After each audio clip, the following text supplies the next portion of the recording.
So let's get into the actual meat of the conversation. They begin with some they begin with some catching up with each other on a personal level, talking about the flooded Pageau's home, and no sound. Okay, let's get into the commentary. No, I appreciate that a lot, and I'm back to some degree. I would say I still think I'm running at about 5%. So yeah, and that's partly why I was concerned about talking to you today. We're generally discuss things that are relatively deep, and it's still difficult for me to go deeply into anything that's happening to me because it's so unbelievably awful. And it's been hard on my faith, I would say, and my book is coming out, my new. It's an interesting hard on his faith. I'd love to know. As a pastor, I'd say, what do you mean by that? Book, I should show it to you. I just got copies of it yesterday. That's Beyond awesome. Order. It's unbelievable that you wrote that during all of this. I can't believe that is true. I believe that when you say you're running at 5%, I think that your 5% is pretty close to the 100% of most people. Yeah, well, I don't know if that's true or not, but it's 5% for me. And getting the book was actually somewhat of a traumatic experience, I would say, because it reminded me, like it's a concrete reminder of everything that's happened over the last 3 or 4 years, and all things that I found very difficult to process, both on the social front and on the, let's say, biological health front. So I was reading, oddly enough, I got a book sent to me by Bishop Barron, the first draft of a book, and it's written by a couple of professors. It's called Jordan Peterson, God and Christianity, The Search for a Meaningful Life. Oh, that's interesting. By Dr. Christopher Kaczor and Dr. Matthew Petrusek. Word on Fire Institute. It's a Catholic response to my biblical series. It's about 3 years later, but Roman Catholic Church is a very long perspective organization. Now, hopefully they won't be too upset about me talking about it today, but I won't talk about it that much. The book itself, it was rather a shock to me. They're at Loyola Marymount University, and it was kind of a shock to me to see them talking about these are religious scholars talking about my biblical series. That shouldn't be a shock. Although I can understand. It shouldn't be a shock. It is. But I think a lot of people didn't understand. And I could see it in my reaction. I'd have to say, looking back a couple of years, boy, there's a host of things I didn't understand. And again, if you didn't hear the disclaimer in the first part of the videos, these videos are thinking out loud for me. That's what they are. People were reacting to your biblical studies, your biblical interpretations. People didn't understand, how is it that we can barely get 100 people in our church, and Jordan has 1 million people listening to him kind of struggle to get through these passages and do it in a very improvisational kind of existential way. I like the cat. And to me, it's funny because I think I have a deep affection for the way that you approach things, and obviously we connect together in the way we think. And so to me, it was like, this is what you guys should have been doing for a while, is trying to understand how it is that this stuff is talking about reality. And Pageau's point is right, and it's a point that I've made again and again and again. I guess it's a point of it's easy to get lost and stay lost, and it's easy for traditions to get lost and stay lost, and you stay within your tradition, and again, it's just a phenomenal thing what has happened, and I still don't think the church has paid enough attention to it. Now we'll see what happens down the road. We'll see. And not just a bunch of arbitrary things that you need to believe or that you need to kind of attend to. And because these stories, they really are telling us about the structure of being. And so I think that that's the way that you approach it. It's important to mention, it's important to note that when Pageau says the structure of being here, it's fairly Heideggerian, and Heidegger's not, in terms of theology and philosophy, Heidegger is very, very recent. And I mean that in terms of that language. And part of what we're wrestling with is that as we sort of continue to go down the road, language continues to evolve for important reasons. And yeah.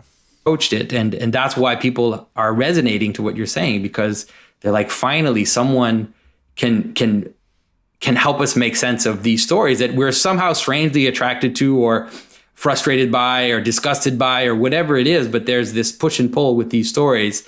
And so I think that I've seen a lot of Christians listen to your biblical talks. And of course, sometimes you say things and they're like, okay, that's way off the rails. Meek. And then other times you say things and they can't believe the insight that you're able to pierce. And so I'm not at all surprised that Catholic scholars would kind of look at what you were doing. And we all hope that you're going to do more of that for sure. Yes, well, I would like to. I'm thinking about trying to attempt a book on Exodus and lectures as well. A book? I got a whole row of Exodus books up there. This is going to be interesting. Although I wouldn't say that I'm in any shape to do that yet. But it's a dream, let's say. I mean, I'm pretty much completely non-functional for the first 3 or 4 hours of the day.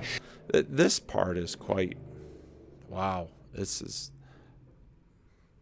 I know a lot of people who have chronic pain. Pain is a weird thing. It's not just physical. Pain is a strange thing. And in fact, if you want to get a look into the mystery of what we are, just look at pain. Because some people can have no physical pain, but they're completely debilitated by depression or anxiety. I mean, these are forms of psychological pain. Well, why would psychological pain so utterly disable us? But yeah, Jordan sort of lays out his picture here. And if you look at, Tammy's had an interview, and then also I haven't watched the talk that she did with her daughter, although I was deeply charmed by it. I mean, who can't be charmed by a mother-daughter conversation like that? It's just so beautiful. But you get the picture that Tammy's doing okay and has been restored to a degree of normalcy in her life. But Jordan, it's an uphill battle. Get up and I can barely stand up, and I go have a sauna for an hour and often sleep during that period of time. And then at the same time, I cook breakfast. I use an air cooker, and then I go walk for anywhere between 7 and 10 miles. And even though by the time I get out of the house, I'm dizzy as can be, and it's difficult to stand up. But after about a mile or two, I get my legs under me to some degree. Just get the picture of this. Oh my goodness. It's just really hard. And then by 2 o'clock, I'm kind of functional, and although extremely anxious. And then I'm able to do a little bit of work, and often to sit down at 4 o'clock. My mind seems sharp enough, although my memory isn't good. I can't bring things to mind like I used to, which is quite distressing. And I have very little emotional resilience, and I'm worried for that reason about the release of this book. The guy just works. And, he's right to be worried about the release of this book, because what we've already seen is Jordan is just a magnet for contention. I mean, I just did a London Times interview that was really difficult, we followed that. Let's say it's that frustrating. It's. I mean, it's funny because this, again, it was like the same stories are playing out again. This person goes after you, and then it just turns against that person, and it's just she's exposed for the fraud that she was being in during that interview. And so, I think in the end, it's so strange that it keeps happening. Again, I get back to what one person in our local meetup said. Jordan just keeps needing to get into fights. Why would he want that? Well, he obviously doesn't want that, but it's this dynamic. And actually, this person's brother, just Sunday, we were talking about it in the parking lot, and he said it's sort of the dynamic of truth. It's sort of the prologue of John. that you hate the truth, and so you buck up against it, but the truth endures. That's just what truth is. Happening over and over. Playing out again. This person goes after you, and then it just turns against that person, and it's just she's exposed for the fraud that she was being in during that interview. And so, I think in the end, it's so strange that it keeps happening over and over. I mean, I've really decided not to do mainstream interviews now for a good while because yeah. I agree. Don't talk to mainstream interviews because it seems to me that I've gone to the well of public sympathy, so to speak, enough times, and that if this happens to me 2 or 3 more times, let's say, people are going to rightly say, how many times does it take for Peterson to learn?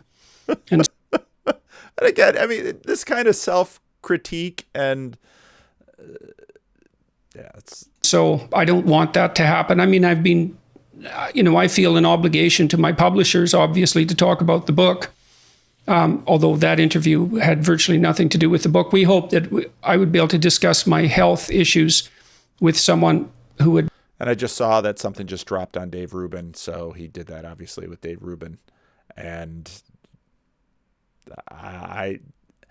part of the problem here is that there's no right way to do anything. And yeah. Treat them squarely, and then I could ignore them from then on in. But that isn't what happened. Well, it's a sign of the politicized discourse. Like it's a sign of the breakdown that we're going through, that we see this capacity to have so entrenched a side that. Now Jonathan's choice of words, breakdown, I think it's helpful. And the relationship between politics is now, religion is always. Increasing politicization is, I think, a sign of the crumbling of the substructures beneath politics that allow politics to be peaceful. And, Pageau has been sort of a dark prophet in this. And, I fear he's right. People doesn't matter what they do. It doesn't matter what they say. They don't feel like they're responsible because in a way you're the enemy. And it's not just you, it's it's between different groups. But if you're the enemy, then everything is justified. And so, well, I think a huge part of this is driven by the desire to have an enemy. Yeah. And I think that's a great point.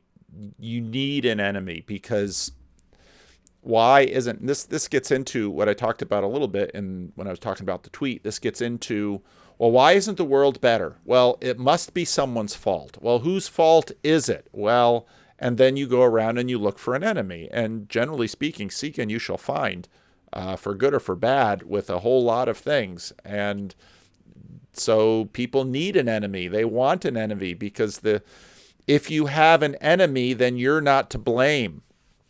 Part of the video I was thinking about making today was just reflecting on the sermon I preached in the beginning of Luke 13, where, Jesus is on his way down to Jerusalem, and what people really want from Jesus when he gets to Jerusalem is to attack the Romans and to overthrow their puppet regime in Jerusalem and to begin a great campaign of retaking the nation, of making Israel great again.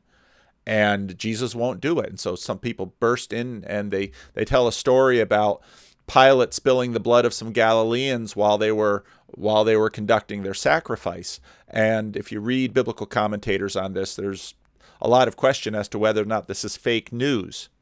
I mean, now the fact that I have a language to appropriate that, and you all can understand it just by saying fake news. Well, and then, of course, I read Kenneth Bailey's, you can look at the rough draft. The sermon changed maybe 70% between the rough draft and Sunday this week. The sermon is up on the church website, or not on the church website, but on the church YouTube page. I really have to catch up on the website. But they really wanted to corner Jesus into being their hero.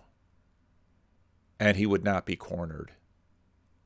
And this is part of the reason everyone could agree on his death. Otherwise, those who were hoping for a restoration of Judean nationalism in the first century would have, would have protected him, but they at that point had given up on him. And I think in many ways, my scenario, at least everybody's got their ideas about why Judas did what he did. My scenario is that Judas finally gave up on him, and he could see that he could make some money, and so he sold him out. But then he had second thoughts. Yeah. It's very difficult to feel. It's an easy route to self-righteousness to have an enemy. And again, if you look at the sermon, that's what Kenneth Bailey says. Kenneth Bailey lived in the 70s during the Lebanese Civil War, and he watched all of these dynamics, and he wrote about them in his commentary on Luke's parables. Exactly. And it's a great place to put all evil. Yeah. And because you attract so much attention, you're definitely an easy target. Well, that's the theory. It seems not to turn out that way. Yeah. But it's also it seems not to turn out that way because Jordan keeps winning. Timing, the way when you kind of came up in the public sphere, there was a massive shift happening in culture. And I think that's one of the things you could feel, and that was happening around us. And to some extent, Donald Trump had something to do with that as well, in the sense that it was this malaise that was there, and this kind of this jostling, and this and this is what led to all that kind of discourse. And so I think that you became identified almost mythologically, I guess, as a character, and people, have. And I think that's an outstanding observation by Jonathan, that he becomes a character. And again, I've talked a lot about, at least I did in the question and answer Friday mornings. I do a question and answer Friday morning, Pacific time, the Bridges of Meaning Discord, and we talk about stuff. But we project onto the world, and Peterson talked about this a lot with his Roger Scruton conversation, which I thought was an excellent conversation. It's one of his best, where we see, as Peterson said, sort of these low resolution cartoons, and that's the projection that we're doing. And so now many, okay, why hasn't utopia emerged? Well, it's because of the enemy. Well, who is the enemy? And the enemy may be people on the right, or the enemy may be people on the left. But you have to create characters in your narrative, and that's how we participate. That's how we become personally involved. Treat you that way, and they act with you that way in many of discourse. And so, and to some extent, Donald Trump had something to do with that as well, in the sense that it was this malaise that was there, and this kind of this jostling, and this and this is what led to all that kind of discourse. And so I think that you became identified almost mythologically, I guess, as a character, and people, have treat you that way, and they act with you that way in many respects. Yes, and it becomes very difficult it's become very difficult for me to understand what character I am.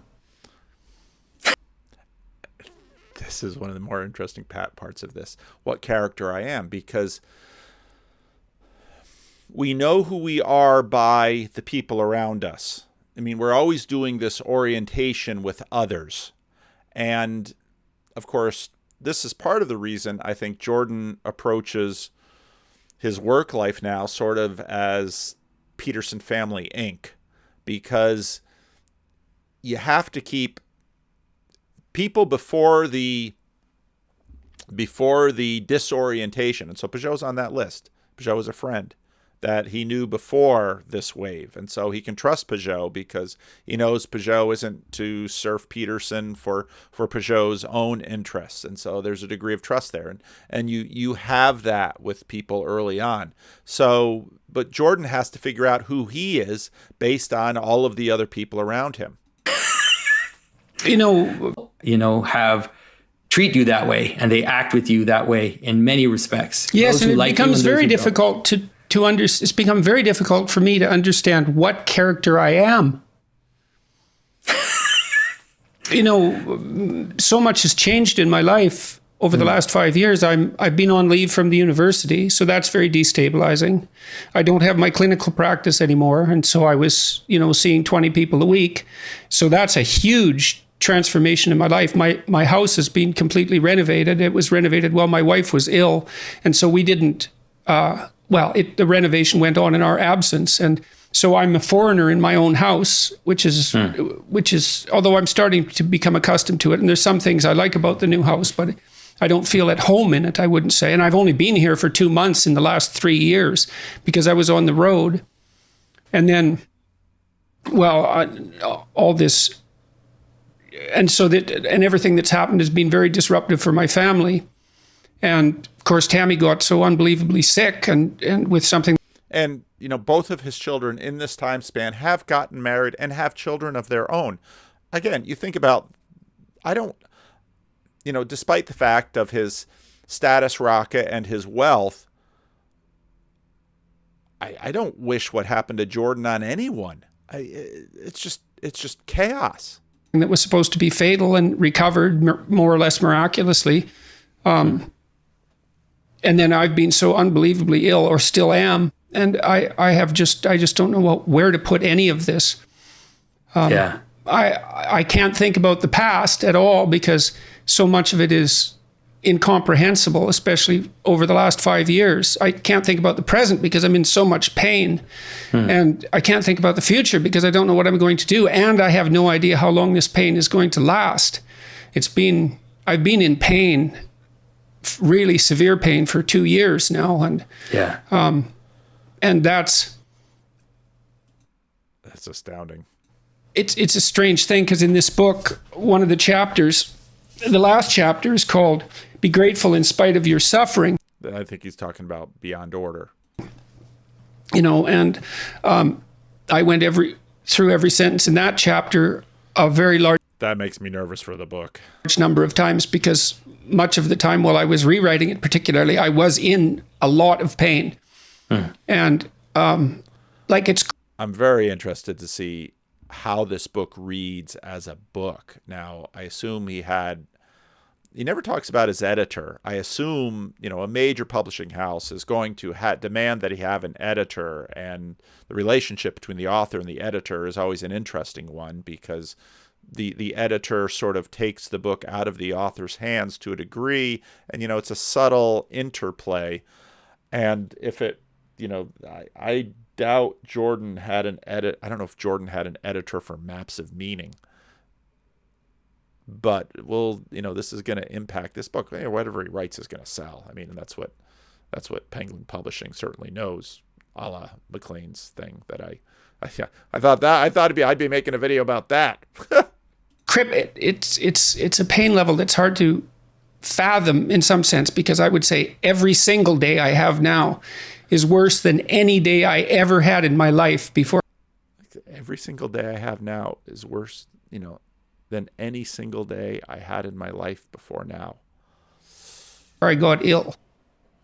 So, and then I know very well that adding bitterness to your malaise is a very bad idea. It doesn't help, but that I can certainly see the attraction in that. I feel like shaking my fist at the sky and complaining bitterly, but it doesn't help. But there doesn't seem to be any relief either, and so it's so. And I really appreciate what he said about bitterness, both in the recording that he released with the Times and what he says here, because the instinctive thing is to shake your fist at the sky, and it doesn't help like you want it to. Just again, read the book of Job. So perverse, it's shaken my faith, I suppose. It's the second time he says that. I'm in this perverse position where my work has in principle helped so many people, and yet I don't seem to be able to dig myself out of my current circumstances. Physician, heal yourself. That's, I know a lot of pastors. I know some individuals with, and again, this is going to lose some of you, but I can't help that. I know some individuals that have astounding gifts of healing, miraculous healing. and prayer, which means that when they pray, there's power there and things happen. But I've also noticed that many times in their lives, they can heal others, they can't heal themselves. It's part of that dynamic. C.S. Lewis is an interesting case because with Joy Davidman, he prayed for her, and I've seen this with others too. Her pain transferred onto him, and he bore her pain for her for a while. That afforded the two of them, now he was stronger, because she was fighting cancer, afforded the two of them a real respite of joy. And so there's an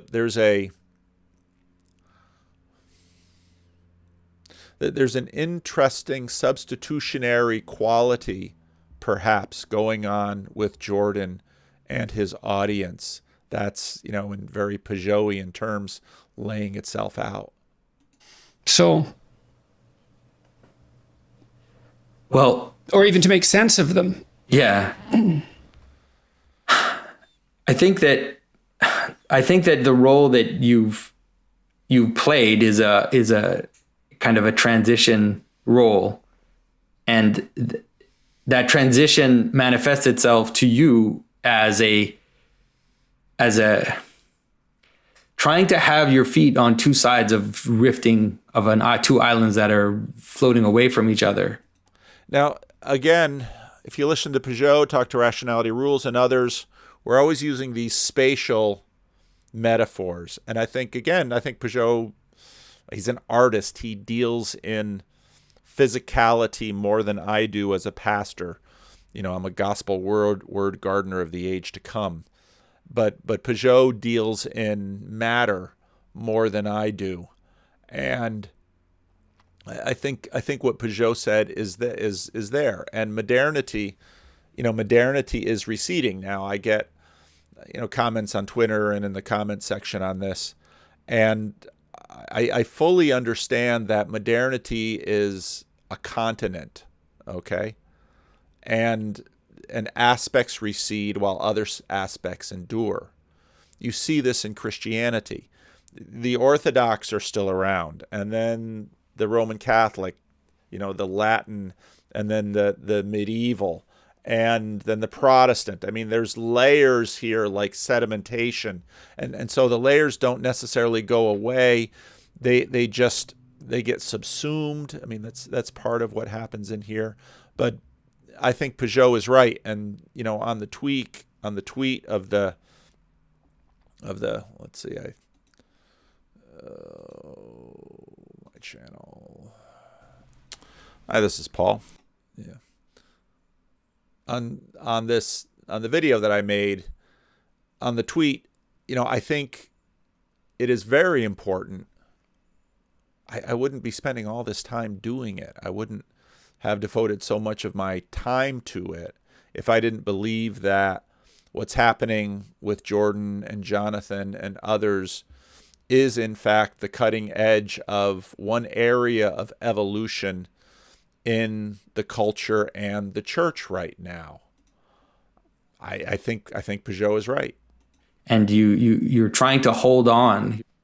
You're trying to kind of help people focus on the middle and help people avoid radicalization and avoid falling into camps in a manner that will lead to God knows what. And well, looky here, the video dropped. Woohoo! We can do commentary with video now. Rifting of two islands that are floating away from each other. I thought really the person who nailed the dynamic here, that Pageau talks about the two different islands moving away from each other, was Rationality Rules in this video right here. I listen to YouTube videos, and in this specific case, I listened to Destiny. And interestingly, he essentially voiced the criticism of Jordan Jesus smuggling, but in reference to politics. The problem with what Jordan Peterson does is Jordan Peterson makes a lot of descriptive claims, but he never makes any normative claims. So Jordan Peterson will say things like, women are not as happy today as they used to be, women and men don't get along in the office, men tend to be better at this thing. It's a little ironic for the rationality science camp to have a problem with descriptive claims, and that Peterson keeps being very careful with his language, keeps to his descriptive claims, and doesn't keep sinking down into normative claims when they're really upset with the fact that, well, normative claims, but others are jumping to the normative claims conclusion, which is exactly their point right here. And then that's all he ever says. He never takes a step further to make a prescriptive claim to say, like, what should we do about something? And the problem is a lot of people will take the things that he says and then they like jump to very bad places. Kind of obviously, it's where you would expect someone to go based on what he said. Very bad places, of course. Own your own value judgment. But then he never takes responsibility for any of the kind of normative leaps people make off of his descriptive ones. And that's kind of the... Why should he take responsibility for the normative leaps other people make off of his descriptive ones? That's like saying science should take responsibility for what people do with the science. And again, if you're in sort of this world of objects frame, how can you blame science? It just is. It's not an agent by virtue of covering one eye. So the annoying thing with dealing with Jordan Peterson. And here, Destiny is, as he often is, bang on the money. Jordan doesn't necessarily smuggle bad ideas himself, but he facilitates an environment that makes it incredibly easy for others to do so. He offers the facts that led to facts that let other people jump to the conclusions that these people don't like. He doesn't say that women should fulfill the role of looking after children, but he does clear the path for those who do. Given this, the question is how... Which again, the irony is that, well, we're all about facts. Well, here's the facts. Women are not necessarily fulfilled by their career. This shouldn't come to a surprise to many men, because many men I know aren't terribly fulfilled by their careers either. Careers may not be terribly fulfilling. Shh, don't let anybody know. Then we'll stop keeping their nose to the grindstone with all of the invisible chains that we have for them. How responsible is Jordan for the damage done by his rhetoric? How much responsibility is on the cross on his back? Truth be told, I don't know. I'd like to know your thoughts, so you can let... And, in a sense, it's the Charles Murray thing too. Charles Murray keeps asking inconvenient questions, but if you're really down for science, the whole point of science is inconvenient questions.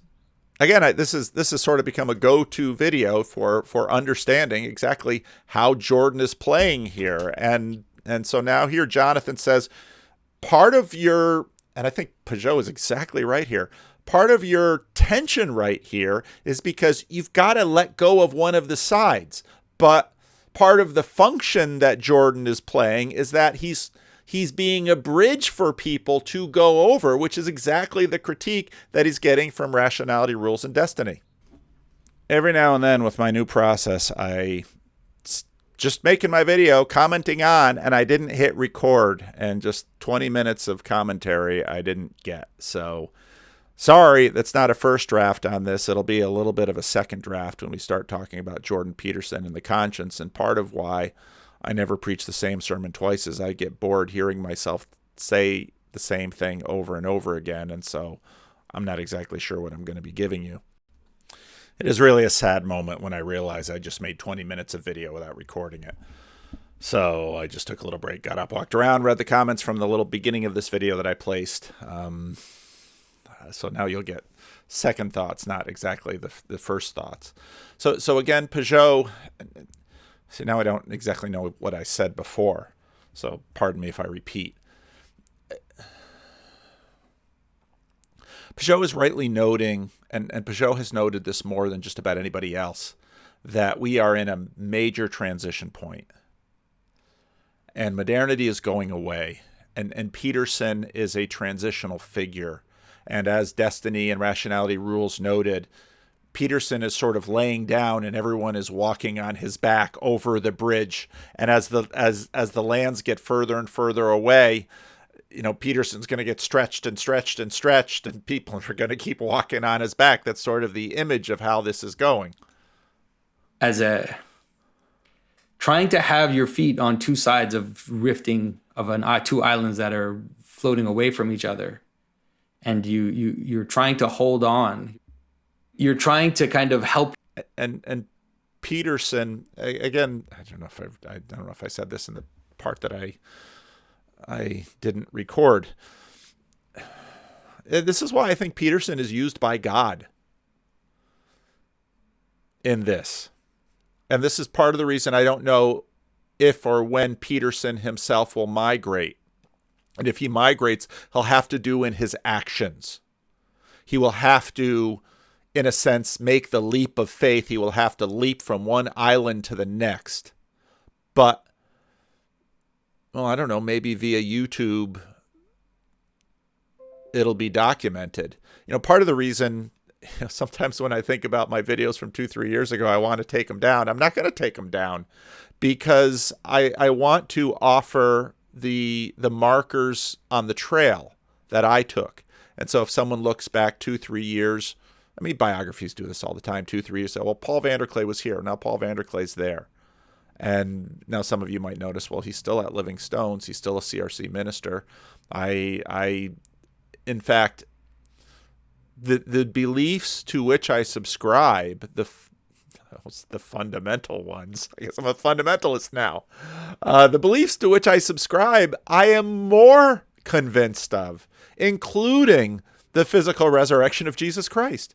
If there's anything that this journey along the this is what I did say and what I didn't. If there's anything along this journey that has convinced me, and Pageau hits this hard in this conversation, it's the necessity of the physicality of Jesus Christ and the physicality of his resurrection. Because somebody's coming in at 2, and someone drove up from Southern California yesterday and wanted to meet with me, and I was, Sunday's not a good day necessarily to meet with me because I've got Sunday. Sunday's a big day for a pastor. We only work 1 day a week after all. Anyway, I should stop distracting myself. Peterson, what did he write about in Maps of Meaning? You have to locate yourself. The whole point of doing what is meaningful and not what's expedience is that you have to locate yourself right there on the border of order and chaos. That's the optimal place. And so Peterson, for decades, has been trying to locate himself at the optimal place, and now he's there, and it's costing him everything. That is the story of Christ, okay? He goes to the optimal place. He waits until he's 30. 30 basically is the age at which in first century Judaism you could start your priesthood, okay? So why does Jesus wait till 30? Because, Ezekiel had the same passage. Ezekiel gets taken into captivity and then hits his 30th birthday when he's in captivity and he can't fulfill his priestly duties to the temple. That's Ezekiel. Christ turns 30 and now he's optimally at that point to have this happen. And what it means is his crucifixion. So Jordan, all of this stuff about orienting yourself in order and chaos, you're doing it. And now in a sense, and this is where it's going to get in later in the video, now in the sense, did you think it was just going to make you happy? If Jesus is in fact the ideal man and he's crucified, there in the story it tells you what will happen to the ideal. And Jesus says that to his disciples. They will hate you like they hated me. And Jesus gets hated by all sides. People focus on the middle and help people avoid radicalization and avoid falling into camps in a manner that will lead to God knows what. And so I think that that's the role that you played. And it's been like, I've seen, for example, people transition through your work, transition from worlds, moving. Well, look at all of why do I do randos conversations? This is why I do it. Worlds. That's really what I've seen happen. It's more than just changing your opinion or changing your mind about something. It really is about changing the world you inhabit. And so that's key with Pageau's attentionality in terms of how Pageau sees the world, in terms of consciousness and, what a chair is, which he'll go into quite a bit later. That's a crazy role to play. And especially because, like I said, you have your foot, it's like you kind of have your one foot or one eye, let's say, looking towards, I would call religion, or looking towards Christianity or something like that. And then you have another eye, which is still very much immersed in a kind of secular humanism. And you have one leg that is, you understand people that are more left leaning, you understand people that are more right leaning. You have this capacity to kind of understand everybody, but that means that you make enemies on all sides too. And again, back to the story of Christ. My sermon on Sunday. I know most of you, I put my rough drafts on this channel. I don't put my sermons on this channel for a whole variety of reasons. But this is exactly the story of Christ. And so Peterson, well, here's the ideal man. Well, this ideal has been transmitted to you through Western civilization. Read Dominion. I should probably get a hard copy of Dominion just to put on my shelf here. Come on, Tom, mail me one. Who's the American publisher? I should just buy one. Like I buy all these books. Penguin never sent me an advance copy of Beyond Order. Who's going to talk about this book more than me? Come on, publishers. What's with you? Anyway, at least the little Christian publishers know who I am. Anyway, stop distracting yourself, Andrew Clay. Jordan's whole thing, chaos and order. Orient yourself optimally right there at the frontier between them. Jordan, this is how I want to organize my life. Boom, boom, boom, boom, boom. Now you're there. Okay. It's hurting like hell and it's killing you. And a little bit later, Pageau is going to say, well, you don't have a community. And it's not just and your fan base isn't really enough of a community. And it's not even that it's not enough of a community. It's that you don't have a pastor. You don't have the practices. You don't have all of what it takes to be in the middle of a community that is actually doing this together. I mean, all of these things come up in this video, and it's the guy's coming at 2:00 and it's 10 minutes to 12. And so I know I'm not going to get through this, but that's the point of this, that Jordan has sort of done this by himself and put himself right there. He's seen enough of the way the world is via, natural revelation. He has figured out this puzzle. He has figured it out to an amazing extent via natural revelation and taking a look at special revelation. I'm using these theological categories from my own theological tradition. And he has figured this stuff out. And he says, this is where to live optimally, but he is not living in the church, both in terms of the network of relationships that you have in a church or the practices that you develop in a church. And so in that sense, he doesn't have the covering. And so he has, and I mentioned I think it's in Infinity Wars, where there's this really interesting scene that really popped in my head when Thor is making the new weapon, and it's like the full force of a sun has to go through Thor. He has to hold these two sides together. I've just got my little window here. I gotta hold the two sides together. In a sense, Peterson puts himself right there, and yeah, it's killing you, Jordan. Why? Well, because the dwarf hasn't locked you in the thing. You're just floating out there in space, and the gravity of the sun and the chaos of the open sea, rather than an estuary, is just gonna, the currents are just gonna throw you around. I mean, again, it's easy to hear Pageau and to think, oh, he wants to make him a Christian because this is a tribal thing. Okay. Fair enough. All those things are true. But you can make a pretty good argument that Jordan out at sea, this is killing him. It's killing him because he doesn't have the practices of the tradition. He doesn't have the covering of the tradition. And, I think about, because there's a certain people in this corner of YouTube are always concerned that they're going to take away his channel, and maybe they'll take away Jordan's channel at some point. That all could happen. But I'm in a church. I'm in that community.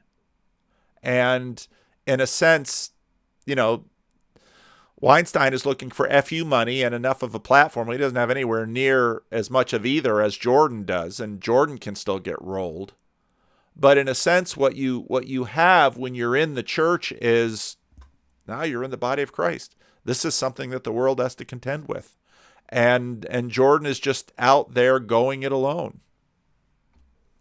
Okay, because I just watched all this 20 minutes ago, I know what's coming pretty easily. We're about to talk about conscience, and conscience can be mapped onto psychologically, mapped onto developmentally, mapped onto from below, let's say. But this is where I get into my God number one and my resistance to sort of this Cartesian spiritual substantiality, substantism.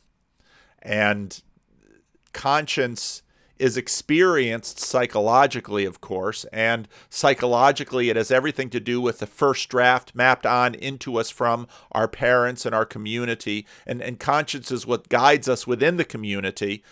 And so might as well just play the darn thing. Well, the overwhelming response that I've got publicly has been, I would say, traumatically positive. Yeah. And when I heard that on the podcast, was it traumatically or dramatically? And at least now here with the video, I can read his lips. It's traumatically positive. And that's right. So your fandom is around you, and that maybe keeps you from getting rolled, but not throughout history.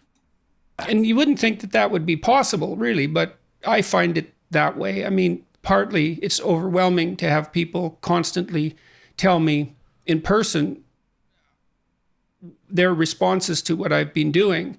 It's very emotional, and I get caught up in that quite quickly. And of course, on YouTube and the social media platforms, YouTube particularly, the bulk of the comments about me are very, very positive. It's 99-1 often in terms of likes and dislikes. And it's too much. Well, I don't know how to. Well, and this is where he's lacking. To use Pageau, Pentecostals and Jonathan Pageau both use this language of covering, which is very interesting, because again, George's just sort of out there in a boat on his own, and he doesn't have the buffer of a church around him. I mean, for me, instinctively, to have a meetup group, to connect myself quite deeply with Bridges of Meaning, Discord server, and that community, and an estuary. I know from the practice of the church you need a harbor, and that harbor is made up by people around you. And part of what, it's very interesting because Jordan has even seemed lately to sort of double down on Peterson Inc. And now, did I say this in the part of the video I recorded, or sorry if I'm repeating myself, but he doesn't have that community around him, and so he has to default to his personal relationships and his familial relationships, because he doesn't have that other layer that myself as a pastor that I have. To a degree he had the academy, but the academy was pointing in another direction. So he lost that. He doesn't have the practice of a clinical psychologist anymore. That's been destroyed. And so again, in some ways, Jordan has been sort of this navigator out there who doesn't go with a fleet. I don't know what category to put it in. I don't know how to conceptualize it. I mean, part of me, the practical part, of course, says, well, I just happened to adopt a new technology at a time when it started to boom and filled a kind of niche that was empty in that technology at that time. But in some... Well, that's not exactly true. He's a little late to the YouTube game. YouTube had boomed before. I think he showed me a different way of using it. In some sense, that doesn't really cut it, because it doesn't have anything to do with the content. And then I think, well, I have been dealing with these well, borderline religious issues. Well, certainly not just borderline. There's lots of religious people who seem to think that I'm dealing with religious issues. And, well, and that's really what I wanted to talk to you about tonight. So this book I mentioned 18 and a half minutes. We're still in the introduction. Gotta love it. earlier talked about disagreements with my conceptualization of Christ, let's say, and I'm not sure what that conceptualization is, by the way, exactly. It's a mystery to me, but I can say some concrete things about it. I mean, I certainly I understand and appreciate the symbolic significance of the ideal human being, and that finds its embodiment. And I took these ideas in large part from Jung and Erich Neumann. That Christ is at least a representation of the ideal man, whatever that is. And we all, interestingly enough, we all seem to have an ideal. Now, again, so Peterson, in a sense, the Jordan Peterson story is a quite remarkable story of someone who seeks to go it alone. You know, I've been doing a lot of pondering lately on the institutionality of Western civilization and the church, because in many ways the church, what happens in the Protestant Reformation, and especially what happens in the 19th and 20th century, especially in the 20th century, is the church sort of busts out of its walls. And, you know, Pageau points out that, you know, religiosity is going to happen, and so people are going to do it in the wake of George Floyd, and they're going to do it on the steps of the Capitol because it's busted out of the church. And part of that is because the church hasn't done well. The church hasn't done as it's supposed to. And so Peterson is sort of, you know, this lone wolf out there doing it on his own, and embracing Christ as the ideal man and trying to embody him without the church. Now that is deeply, I don't know if it's Canadian or not, it certainly is American. We saw that in many of the 19th century millenarian movements. The rise of the Jehovah's Witnesses, the rise of the Seventh-day Adventists, the rise of the Latter-day Saints. And this happened in New York State's burned-over district. And so in a sense, you know, Peterson is doing this. And to go back to Douthit's conversation with Tara Burton and Stephen Smith, that video that I played quite a while ago, what was that woman's name who ran for president for a while for the Democrats? You know, they made the observation that if she were alive in the 19th century, she would have started a church. And Jordan started his own little church so he could marry people, and he wanted to buy a church building. But now, instead of a church building, you have YouTube. And that rings home and connects with me because, of course, I'm right at that cusp. And again, one of the videos that isn't going to get made today, I got some sermon evaluation from a member of the congregation, which happens remarkably little. I get much more feedback on my rough drafts than I ever do in church. That says something about the dysfunctionality of the church. And I was thinking, to what degree is YouTube and the Discord server and all of these conversations that I'm having, these other instruments that are just sort of in the twilight of institutionality? Look at this with Word on Fire, let's say. And this book that Peterson is thinking about is from these people from Word on Fire. Now, Word on Fire is within the Roman Catholic Church. And the Roman Catholic Church, with the conventicles and the the Knights of Columbus, and the Roman Catholic Church has managed to have all of these tiny little the orders, all of these things sort of within the massive tent that is the church. Protestantism, of course, has done it lots of different ways. Protestantism is just some sort of massive experiment in the West, and then how Orthodoxy will enter into this very dynamic context is going to be something interesting to watch. But then here's Peterson, and he, again, via sort of natural revelation, figures out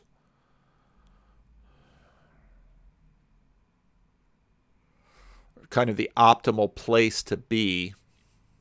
And he uses, it's interesting too, this is all just thinking out loud, obviously. That's what my channel is. So you've got the academy, which of course is a daughter of the church. You've got therapy, which is of course at least next door to the church. I had that question Friday about it from James and did some reflecting on my channel. And then now you've got YouTube, which is very Protestant churchness.